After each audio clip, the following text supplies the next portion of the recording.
Hello and welcome to another edition of the SportsHeads, the hurry up on Alternative Sport. It is week 2 of the NFL season, and we are still recovering over for week 1. There's so much stuff that's happened. I'm joined by my normal gang of merry men and women, or man and women. Sam Morgan, how are you, sir? I'm happy. It was a good Sunday, and I cannot wait for this show. Just to put a few people in their place. I'm good. Hannah Wilkes, Sky Sports NFL. How are you? Look, Sam, I noticed Dan has not come on this week, so he's obviously very ashamed of whatever shade he personally threw at the Cardinals last week. I don't know what else to know what else you're talking about. So Dad is missing this week. He's got a very special interview he's sorted out. So it's clashed with our timings. So therefore, we've got bumped because we're not as important. But nonetheless, I'm going to go with Hannah's prediction, or suspicion more so, that he's avoiding Sam this week. So let's get to it. So the Packers got a beating. They got handed their backside. Last weekend, obviously, I think they completely underestimated, or people suspect, I'm not going to say what I think, but people suspect that they completely underestimated the opposition. And, I don't know where Aaron Rodgers was, but he wasn't on the field. Not the Aaron Rodgers I know. So I'm going to ask this to Packers fans. Hannah, should Packers fans be worried? Nah, look, everyone's allowed a bad day once in a while. It's been a while since the Packers had a bad day in this fashion, and particularly since Aaron Rodgers had a bad day like this, throwing 2 interceptions in one game. He threw 5 all of the 2020 season. It was a horrendous performance from the Packers. They couldn't get anything going. But I think actually what you need to do is give credit to the Saints defense, because they did a job. They shut off the options. They made it impossible for them to get moving offensively. I would love to know if anyone anywhere put some sort of bet down on seeing Jordan Love make an appearance on the field in week 1 against the Saints. But this is why we love the sport, right? Any given Sunday, it's anyone's game. And I think, credit to the Saints defense, like I mentioned. And you know what as well? Credit to the Saints offense. They put up some serious points. Jameis Winston is a man transformed by laser eye surgery, because apparently it's not affected his vision. It's affected his ability to run with the ball, which is not something he was able to do but earlier, before, definitely not in Tampa. He gets laser eye surgery and his legs start working. Look, I wouldn't be worried if you're the Packers. Better to have a game like this week 1 than, week 15 when there's a playoff game on the line. No, I wouldn't be worried. It's a blip. Aaron Rodgers has had a crash back to reality after his MVP performance last year. It does roll into the narrative of the offseason of his unhappiness in Green Bay in a way that, makes people like, oh, see, it all adds up. But ultimately, he's an athlete. The Packers are still a talented team. They got tripped up by a better one on Sunday. Sam? Yeah, there's too much talent there to be sort of causing for concern, really. When you look at, I didn't even get the run game going. People like Aaron Jones didn't even get moving either. So, and really they lead to him. Then they'll have someone like Jamal Williams or something like that obviously coming in. I think they just couldn't get going. And I think, as Hannah just said, it is any given Sunday. But I think actually it's not so much should the Packers be worried. I think there should be optimism around the New Orleans Saints. I think it was, like you said, both sides of the field, they were actually played very, very well. And as much as that joke will always come up about Winston eating the W, I wouldn't have minded him actually. Yeah, he could have done that all day long. He actually fully deserved it. And I was actually surprised by the sort of legs in Winston. I just didn't think he had that. It had that in him. Surgery. Yeah, could be.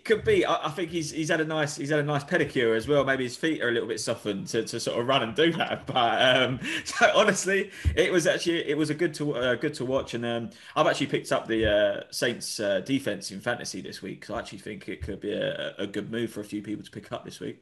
They held the Packers, to your point, Sam, about the run game, they held the Packers to 43 yards total rushing. Like, that's just nothing. They sacked Aaron Rodgers twice.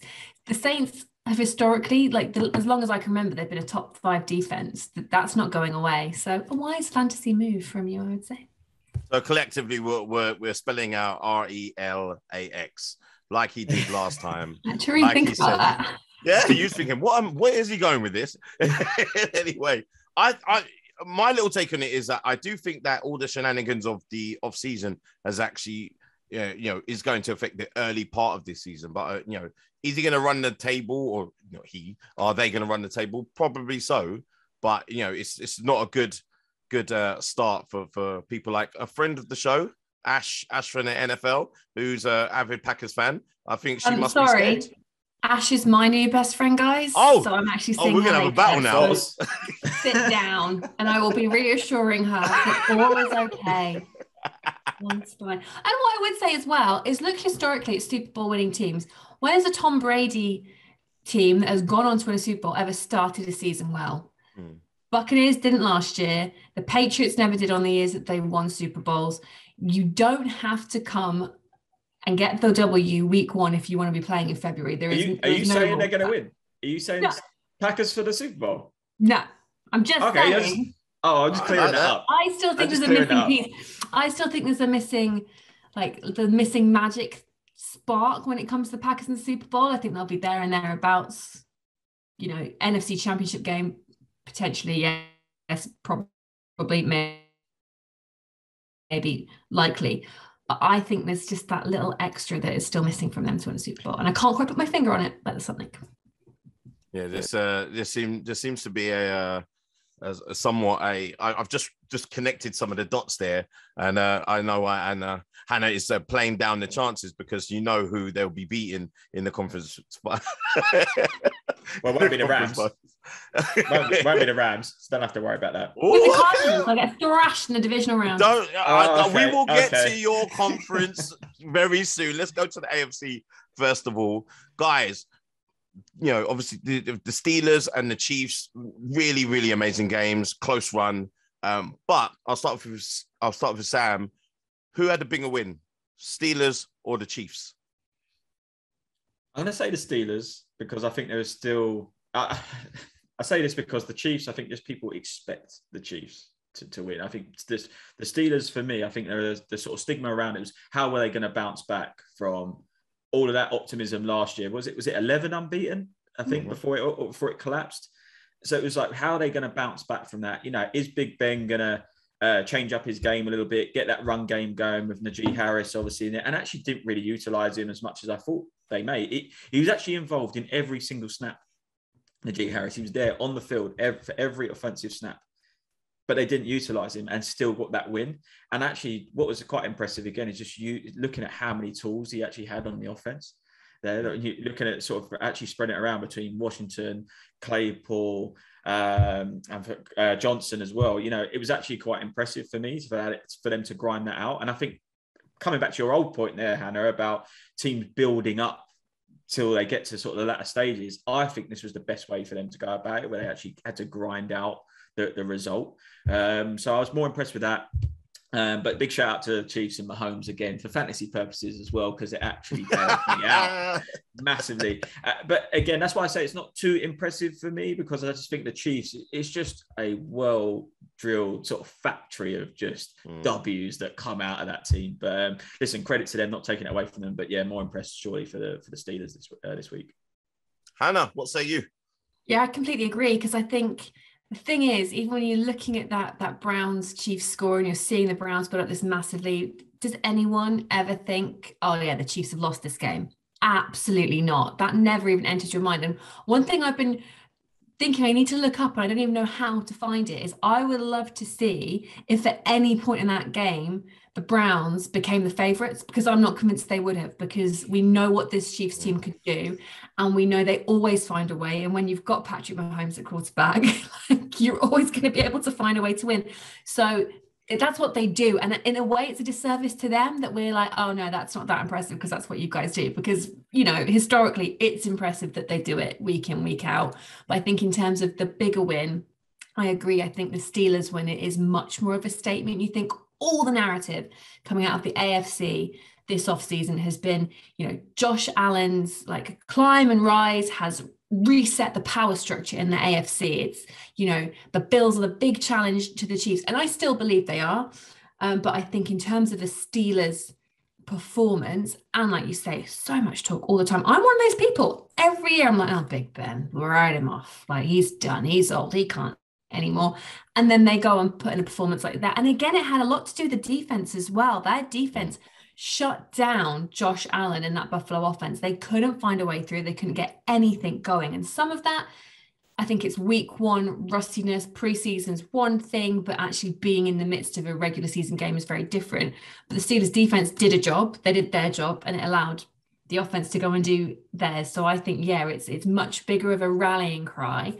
What I would say, though, is again, much with the Packers, not panicked about the Bills. They are sort of, the Steelers are kind of Josh Allen's bogey team. He's 2-1, I think, playing them in his career. His passer rating is always way down, around 75% when he plays them. They are his bogey team. They've got his number, which doesn't bode well come January football, potentially, for the Bills. But still, no major reason to panic. But I think the Steelers impressed with the way they came back in what wasn't a very entertaining game, if we're honest. No. The Browns and Chiefs game was definitely the game that I was watching. And you said that there was nothing to worry about and you never was worried. I was very much worried that they were going to beat the Chiefs because then I'd have all their fans coming at me left, right, and center. And I never want that to happen. And, I was praying that Mahomes and friends did what they were supposed to do to be able to get that W. And thank God they did, by the sliver of their teeth. but they did. So let's move on to the NFC. What would you guys say is the most impressive NFC win? Obviously, I think, to me, those games were a little bit more exciting. Here we go. I can see that Sam is ready. Sam, what would you say is the most impressive NFC West win? Not the Seahawks, not the Rams, but certainly just us. It's got to be the Cardinals. I don't know how anyone could ever think that. I've had to deal with this for the off season. I've had to put up with you, Hannah, Dan, everyone, right, about the Cardinals being it's all hype. I've sat there and listened to Kay Adams when I switched my TV on, and every other pundit say that the Titans were going to absolutely destroy us. Don't come for my friends. Well, I'm coming for everyone. How dare you speak ill of Kay? No, I'm coming for everyone, including Kay. Yeah, no, I'm coming for everyone. Listen, it wasn't just a win. It was a convincing win. Tannehill, who? Did Derrick Henry play? Don't know. And the only stiff arms I saw were coming from James Conner. That's all I saw. Oh, yeah, that's it. That is, for me, the most impressive. And I'm not saying just the NFC West. For the whole season, that one will go down for me because I tell you what, it put a few people in their place. And I can't wait till this week because I think we'll carry on to do it. And big shout out to Chandler Jones. Those sacks were monster. Every single one of them. I think he meant that. And please, Cardinals, pay him. please pay the guy on Sunday. This is what you get when guys are looking to get paid. This is what you get. Pay the man. Yeah, and then when he does get paid, then we're going to see what you do actually get, which is I can retire now. That's exactly what's going to happen. I can just hear hating in that room. Hannah, please save us. If we're talking NFC West specifically, then I've got to give it to the Cardinals. Like it was a game that I, for one, for no reason other than my own desire to put out my game picks for the weekend. Of course I went Titans. Of course I did. I was like, all this Tannehill hype. They've got AJ Brown. They've got Derrick Henry. Now they've got Julio Jones. And it's like, where were those guys? Where were they? Like, put out missing persons report because no one could find them. I'm trying to dig out as I talk quite skillfully. The stats on Derrick Henry, 58 yards. This guy was putting up over 150 yards per game. Always in the second half of the season, though, isn't it, really? But you guys shut him down. And you know what? Christian Kirk is someone I've now been targeting to try and get a hold of on fantasy teams. Big style. I've got DeAndre Hopkins. He did me a solid in one of my leagues. Thank you, D-Hop. But also, I'm going to sound like a broken record, and I put this down to spending so much time historically with Rob Ryan. Your defense, you shut down Derrick Henry. That is almost impossible to do. I sat down with Kevin Byard before the season started and said to him, you go up against Derrick Henry every single week, every single day in training. Give us some insight. How do you stop him? And he kind of laughed about how impossible it was and said, try and get him early, because once he gets going, you're done. We didn't even know he was on the field. So this Cardinals defense, it's impressive. It's mighty impressive. 2 sacks in the first game of the season. 6 sacks, in fact, first game of the season. It's impressive stuff, and it's unexpected stuff. So you know what? Fair play. All 4 NFC West teams get the W week 1. That one was the one that was a surprise because we had such low expectations. I can just see the snarl in the corner from the guy. Like, I just watch it. I can feel it. He's loving it. It's the best week ever. I have nothing to report. You just completely missed my low expectations burn at the end there because you're preoccupied by drugs. Yeah, sorry. I just blocked it out. I'm too happy. No. You know what it is? He's completely focused on me because he knows I can't say anything because the Giants literally didn't turn up as per usual, and it's the same as before. Same low expectations, same low performance, rubbish. So I've already canned in our season already. But my favorite game was the 49ers. I think you guys are underestimating them. I know it's against the Lions, but they were completely stout in all angles. And the fact that the Mostert came off, obviously he's not going to be playing for the rest of the season, but they've got a very, very an able and willing replacements for him. My concern with the 49ers, and that was an impressive game, and that was a game I enjoyed watching, but look at the points they gave up in the fourth quarter to Detroit. Like, the defense needs to be more solid because they built this big lead, and yes, they got the win, but I think they let the Lions score 20-odd points in the quarter and a half of football. Garbage. It was garbage time. That's what it was. You can't be doing it.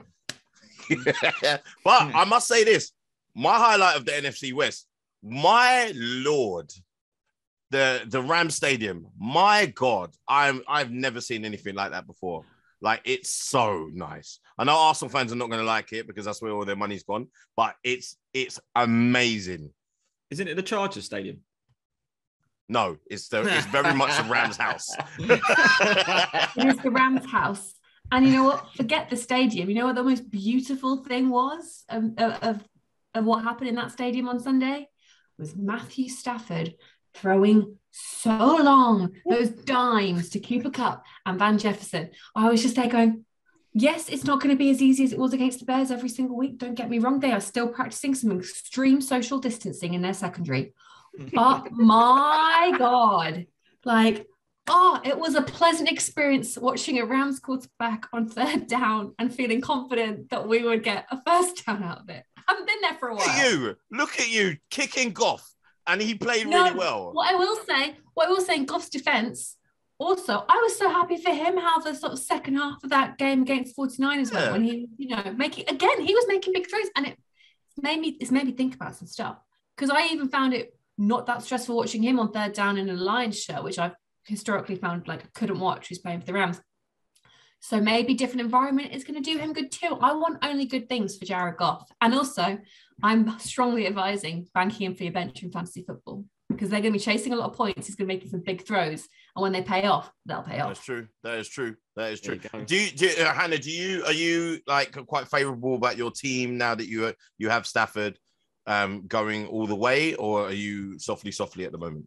Still softly. I think you have to be measured, right? It still is only week 1, and without turning every Chicago fan against me, it was the Bears, and their defense wasn't good. Cooper Kupp had miles of space out there to get to the end zone. I'm going to cough. Excuse me. I feel, if anything, better about the defense, because there has been a lot of changes on the Rams defense. Defensive coordinators gone. Raheem Morris is in now instead of Brandon Staley, who's obviously a great defensive coordinator, so much so that he gets a head coach job after 1 year in the role. So I was actually more concerned defensively as to how he would look. You know what? Solid. No concerns there. They have gone all good. Even though Aaron Donald actually had a relatively quiet game, it was pretty strong from a defensive point of view. So measured, calm expectations, but I'm liking what I'm seeing. Oh, it's all happy over here in the NFC West. We won't talk about the NFC East in any form of way. Moving on from that really quickly, let's move on to, these guys, Justin Herbert, Joe Burrow, Jalen Hurts, Tua, sophomore QBs. Who was the most impressive for you guys out of them? Hannah. I'd say Jalen Hurts. Again, another result that really surprised me this week was that Eagles win over the Falcons. I don't know where it came from, but I had a feeling about the Falcons this year, and that they, were maybe going to be better than they were before, and that actually there was reasons to be optimistic in Atlanta. And I had kind of ignored the Eagles, and my God, was I wrong on that front? I thought, Jalen Hurts, I think he looks more comfortable. He's running with the ball well as well. He's that dual threat quarterback that everybody wants. And defensively, they played well as well. But yeah, I think Jalen Hurts, for me, he impressed. He looks more at ease. All these guys coming through in their sophomore year are looking good. You can tell how comfortable Joe Burrow is with his college mate, Jamar Chase, on the field as well. Like, that connection is firing straight off the bat and looking good too. Justin Herbert settled in his second year, although he impressed so much last year as well. I think it's only Tua that looks still a little bit uncomfortable. Yeah, he still led them to a win, though. Yeah, it led them to a win by a point against Washington. So let's not get overexcited. I feel like he's been judged really harshly. I think if you look at his season last year, it was a decent first season from a first round pick. First overall pick, but I know there comes that so much pressure. I want to see them let him do more. I think last year we saw with Tua that it was such a different style of play when he was on the field and Fitzpatrick was on the field, in terms of the plays they were calling and what. Yes, obviously when you've got Fitzpatrick, there's so much more he can do. He's seen everything because he's been around the league forever. But I think you've got to start opening up that playbook to Tua, because it's still those kind of short lateral passes and not really letting him do his things. I think you've got to start taking those risks, given the opportunity to step up, and I think you'll see more of him. I don't think he's being given all the chances, to be honest. Sam? I think Tua's in cotton wool, to be honest, and I think they're going to keep him like that. I think there's still, I'm not saying there's a big concern around the injury, but that injury he actually had coming into the NFL is huge. And I still think they're trying to ease him in properly before. If he starts getting them legs out and he takes a hit, I think he could potentially be in trouble. So I think they're trying to protect him a little bit. Then they should upgrade their O-line, right? That's on the O-line, not him. So they need to be doing the business. Yeah, I think that's the organisation, I suppose, that they've got to go away and do that. I think if we're looking at obviously looking at those three that have just been mentioned, or four that have been mentioned, I think Justin Herbert for me is still impressive, because again, he was impressive in his rookie year. I'm just saying now to build on that, and he is playing. I mean, I watched all of them. I think if you look at Joe Burrow, Jalen Hurts, and Tua, I look at those three there, I can still see little mistakes, little tweaks that they're still getting used to.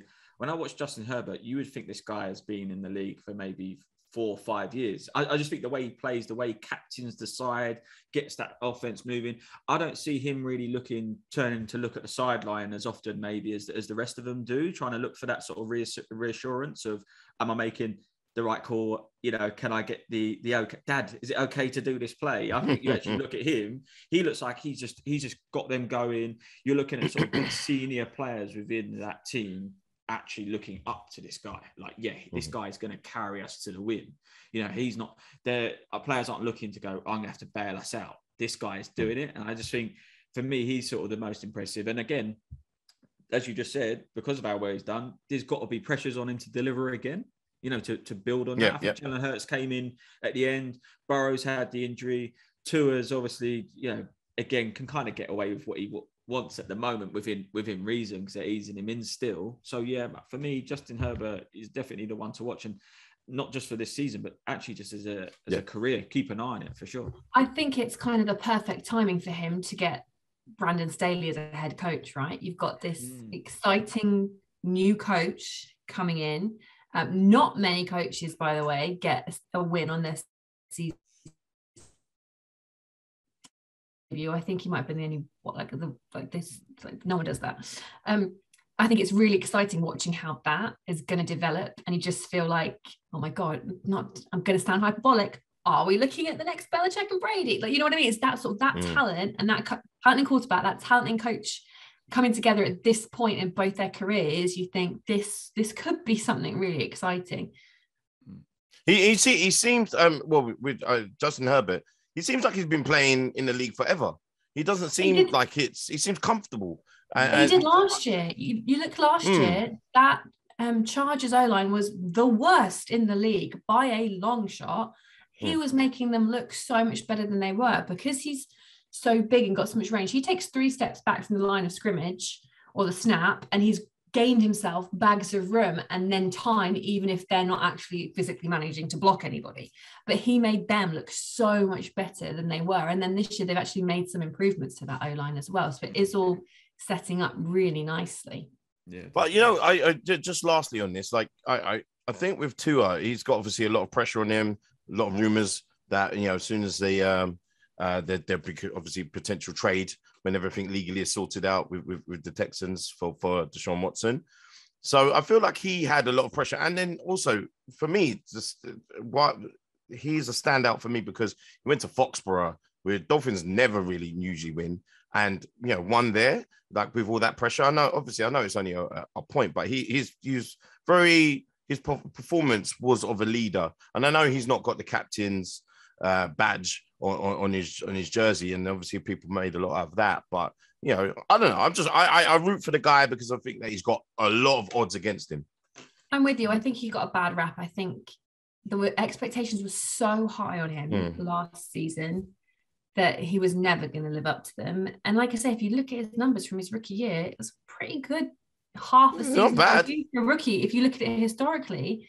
And very few guys come in and achieve at the top level and there's a reason for that. They're drafted to teams that around them tend to suck. So it's like there's only so much one person can do. So yeah, I'm on team 2. I want good things for him, and I think we just need to give the guy some time and let the rest of that team do what it needs to do. So obviously we're looking forward to, you know, especially us fantasy people are looking forward to redemption if you lost last week for over this weekend. So Hannah, can you tell us what games are going to be coming on Sky, and then obviously talk about your amazing show? Well, look, if you want some fantasy redemption, first of all, let me point you in the direction of NFL Overtime on Sky Sports NFL, Thursday evening now. Thursday, guys, Thursday, not Tuesday anymore. Thursday, 9 o'clock. We are more fantasy focused now. So we will be looking at fantasy things. We will be talking fantasy with Kay Adams. We'll be getting her sleepers, her tips, her stay away from these guys at all costs. Her advice is worth following because whenever I went against it last season, I definitely lost. And then your week 2 slate on Sky Sports, Thursday night, Giants at Washington football team who no longer have a quarterback. You might get in. Although their defense is solid, so they don't need to score any points because you probably won't either. Then Sunday, the 5 o'clock game is the 49ers at the Eagles, which is a game I am way more excited about now than I thought I would be a week ago, based on both of their performances in week 1. 9 o'clock, we've got the Cowboys against the Chargers. Now, this one I think is really exciting. Dak Prescott, Mari Cooper, CeeDee Lamb doing what they did offensively against the Buccaneers. The Chargers team that we've just been talking about, led by Justin Herbert, I think it's going to be a real fun one. Lots of high scoring game, I think, here. Sunday night football is the Chiefs at the Ravens, and Monday night football is the Lions at the Packers. NFC North clash. Both teams really needing a win. That's good, honestly. I'm looking forward to this game, Sam. What sticks out to you? I'd like to see Dak actually.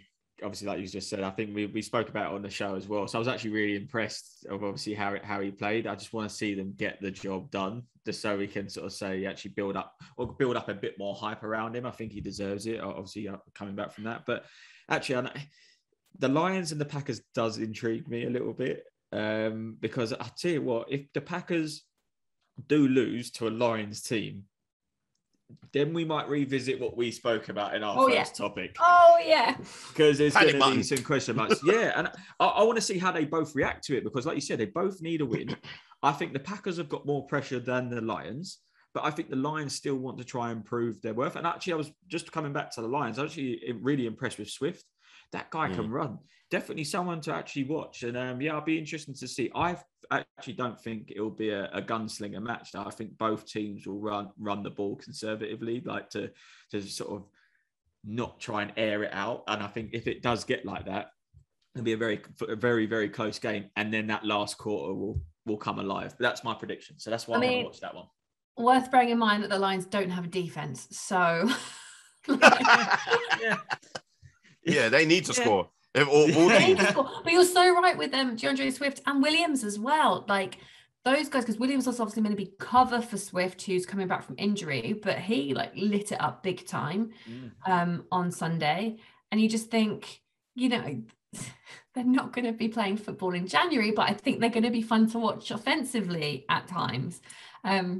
So yeah, but you do think as well, on something like this, it's all very easy to be like, oh, the Packers will be fine. But then also they're coming to this one with added pressure, whereas the Lions are like, what are we going to do? The expectation is so low of them all season that it kind of frees you up, right? Well, Lions fans who to be able to get in touch with, who's ragging on your team so much, Hannah, details will be below.